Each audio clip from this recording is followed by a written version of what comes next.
Welcome back, YouTubers. This is Omar from Near Mid Condition, and today I'm going to look at the Earth X Trilogy Alpha Omnibus that just came out, and do an overview and see what's inside and see if it's worth it or not. So stay tuned. Alright, so let's check this book out. Why do I have a X-Men The Age of Apocalypse back there? Not really sure. It has nothing to do with that. I just always put something back here in the background, so I figured I'd do the same for this. Maybe because it's an alternate future kind of story, and that's exactly what this is. This is an alternate future kind of story written by Jim Krueger and Alex Ross. I think Alex Ross co-plotted a lot of this stuff. Unfortunately, it is not drawn by Alex Ross. I will go ahead and tell you that if you think because of the beautiful cover and because of the Alex Ross stuff that you're used to. No, he didn't draw the internal stuff of this book. That was John Paul Leon, and we'll get to that. Let's check out what's under here. Alright, I love when they have different artwork in the front and the back. Now, what Alex Ross did do was do the character designs in the possible futuristic Marvel universe. Let's check out the book itself and pages. Okay, semi-thick pages, not too shabby, This series originally came out around the late 90s, early aughts. Contents of the book are Earth X, issues 1/2, 0 through 12, and epilogue. And I believe there's a sketchbook in here too. And it also contains Universe X, issues 0 through 12, the 4 one-shot, the Spidey one-shot, the Cap one-shot, the Beast, and Iron Man one-shots. And probably more sketchbooks.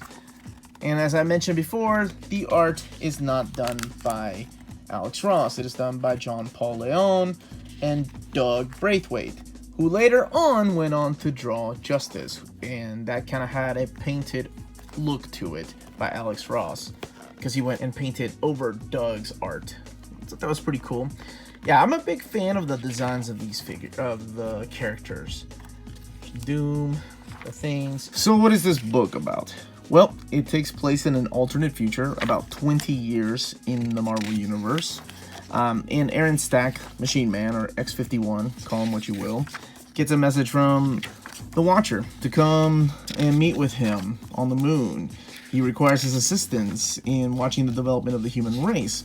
So apparently, due to some kind of experiment, the entire human race, except for Tony Stark, Iron Man, was able to mutate and gain superhuman powers, and therefore making superheroes rather redundant. So this is how the superheroes react, or how they rebel against this, because some have coped with it and others have not. Let's see, this is John Paul Leon, who did the Further Adventures of Cyclops and Phoenix. That was kind of the staple book that put his name on the map, and then he went on to do other things. Alex Ross worked insanely hard on this series too. It's just massive, and I think his schedule wouldn't allow him to draw the internal work. I think it would have been a lot more epic if he had, honestly. Kind of in the way probably Kingdom Come was for DC. I'm sure that's what Marvel wanted to do with the series.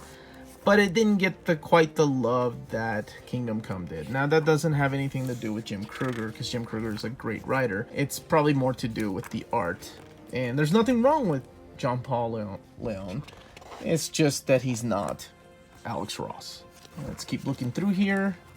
It's new Doctor Strange. I remember the figures too. They had toys of these characters. I have only read the Earth X story. I have never read anything past that. So the second omnibus will come out later with finishing out the trilogy, and I'm sure more sketchbooks. So I'm kind of excited to read the Universe X stuff. I really like the Earth X books that I had, because I think I had the first printing of the trade paperback, and I will say I'm glad they came out with this, because that first printing of the trade paperback was a mess. There's Marvel, of course. I'm a big fan of the Captain America design. I thought that was a really good look for him, an old Cap.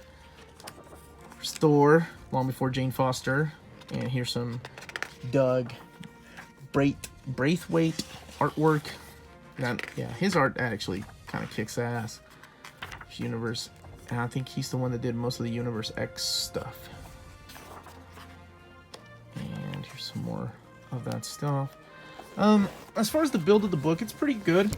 Here's the eye that we look for. Lays out pretty flat.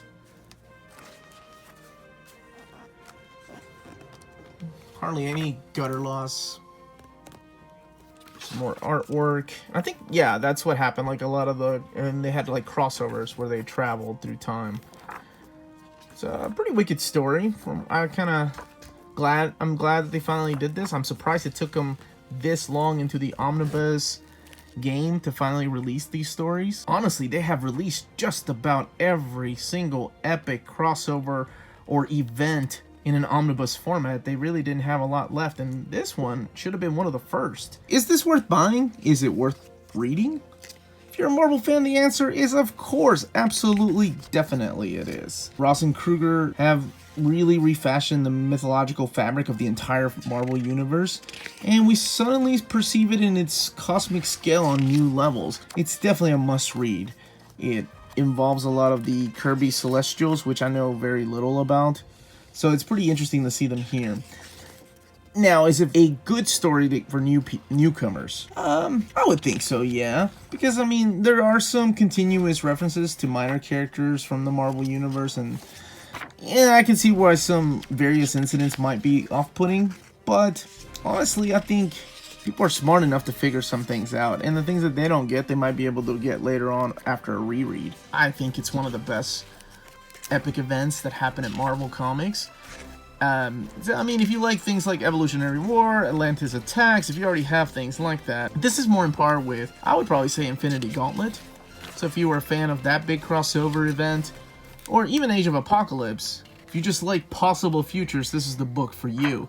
If you're not a fan of this dark artwork, it's only 12 issues that John Paul Leon did the art, but I really dig it. I hate to tell somebody to spend $125 on a book like this as a blind buy, so that's why I keep turning pages in the hopes that maybe something will catch your eye and be like, oh, no, that actually sounds like something up my alley, so I'll definitely try it out. But yeah, I think it's an epic event that needed to be an oversized format. I think Jim Kruger did a phenomenal job with the characters, and I've always had an interest in possible future, especially when they're post-apocalyptic or the world's about to end. And that's what you get in the first story. As I said, I didn't really read Earth X, so I'm excited to read that, or Universe X, really. And then you get this gorgeous sketchbooks by Alex Ross. There's Machine Man, X-51, later on had his own series. Oh, man, just Alex Ross, he's just, the guy was always in another level. I love his character designs. And yeah, here's the X-Men, Peter Parker, May Parker, Hulk and Banner. Yeah, Gwen and Mary Jane. Kind of harkens back to the John Romita look to them. And here we have Belasco, Creo, Black Knight. It's funny to see Toad on the throne instead of Magneto. Magneto playing the role of the Jester. And here we have the last few pages of the sketches. And original... Oh, that's the combined covers. Man, the guy was always in another level. It's gorgeous. And always look for Easter eggs, especially on those covers. Some more original artwork, and an afterword by Jim Kruger that was written in the year 2000 when the original trade paperback probably came out. They probably should have updated that and just shot him an email, but that's it. That is the book.